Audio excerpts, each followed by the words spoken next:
Saucisses et moldus, bonjour, bienvenue dans la 5e vidéo du calendrier de l'Avent Lumos pour un moldu. Aujourd'hui, comme vous y attendiez, voici l'analyse symbolique de l'arcane, l'impératrice. Alors, une petite idée sur le personnage Harry Potter qui l'incarne? La réponse tout de suite, mais avant une présentation générale sur l'arcane de l'impératrice.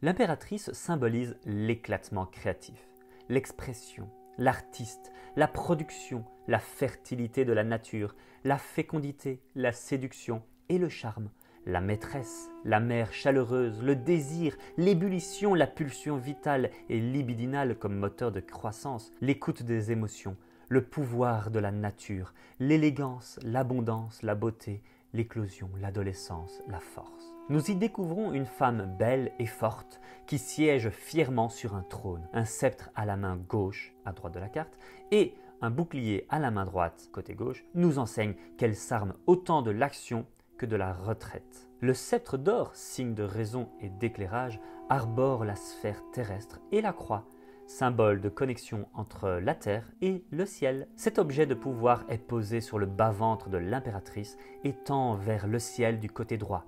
Ce détail nous enseigne que l'impératrice est à l'écoute de ses pulsions, de ses désirs, de ses besoins charnels et de ses passions pour soutenir son action portée vers le monde. Par ailleurs, le regard de l'impératrice est tourné vers l'avenir. Le bouclier, quant à lui, arbore un aigle, signe d'intelligence et de raison. Mais les ailes en formation nous enseignent qu'il s'agit encore d'un jeune oiseau. Il n'a pas encore atteint l'âge adulte. Ce bouclier nous enseigne que l'impératrice n'a pas encore atteint la maturité nécessaire pour se prémunir correctement des dangers de la vie et qu'il lui faut encore affiner son esprit. Notons que l'oiseau fait écho avec l'œuf de la papesse, signifiant que l'impératrice se trouve dans la continuité directe avec la papesse. L'impératrice est une figure maternelle et chaleureuse qui est à l'écoute de ses sujets. Elle est proche du peuple et agit dans le sens du bien collectif. Elle est une personnalité aimante et aimée. Notons que sa gorge et ses cheveux sont à l'air libre, signe de liberté sexuelle, d'affirmation, mais aussi de provocation. Les cheveux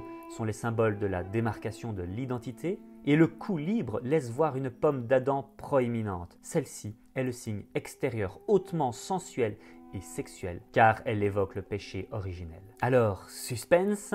Bon, pas vraiment de surprise. Quel autre personnage mieux que Helga Poufsouffle pouvait incarner la chaleureuse et attentive impératrice, proche de ses sujets. La bonté et l'écoute de la deuxième fondatrice de Poudlard font de ce personnage l'incarnation de la fraternité. Son regard et son buste sont tournés vers l'avenir et l'action. Elle tient dans sa main droite la coupe, symbole d'amour et d'émotions nobles. Toutefois, celle-ci est posée sur son bas-ventre, siège des désirs et des pulsions. La coupe est aussi le symbole de la réceptivité, du partage et du don de soi. Nous retrouvons à nouveau le sceptre à la main gauche, mais celui-ci ne pointe pas vers le ciel, mais vers la gauche de la carte. Helga tient également, de sa main gauche, un bouclier qui arbore non pas un jeune aigle, mais un blaireau, l'animal terrestre, emblème de la maison. Les couleurs jaune et brun dominent largement la composition de la carte, signe de clairvoyance et de matérialité. C'est donc une impératrice très terrestre et bien en chair que nous découvrons aux formes et à la poitrine voluptueuses. Elle a tous les traits d'une mère chaleureuse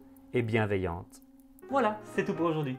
Mais nous vous donnons rendez-vous demain à la même heure pour la 6e vidéo qui sera alors consacrée à l'arcane 4, l'empereur. Comme hier, je vous laisse spéculer et chercher par quel personnage de l'univers Harry Potter ai-je transposé la carte de l'empereur, même si je pense qu'il n'y a plus vraiment de surprise. Laissez tout de même cours à votre imagination et partagez vos hypothèses en commentaire à cette vidéo. Et n'oubliez pas de partager la vidéo si elle vous a plu. Nous vous rappelons encore une fois que le tarot des sorciers ainsi que le livre illustré Le tarot non officiel d'Harry Potter, les arcanes de la magie sont disponibles sur le site de La Plume de Poudlard et ailleurs, les liens se trouvent en description. Pour l'heure, nous vous disons à demain et passez de bonnes fêtes de fin d'année. Allez, tchuss les moldus!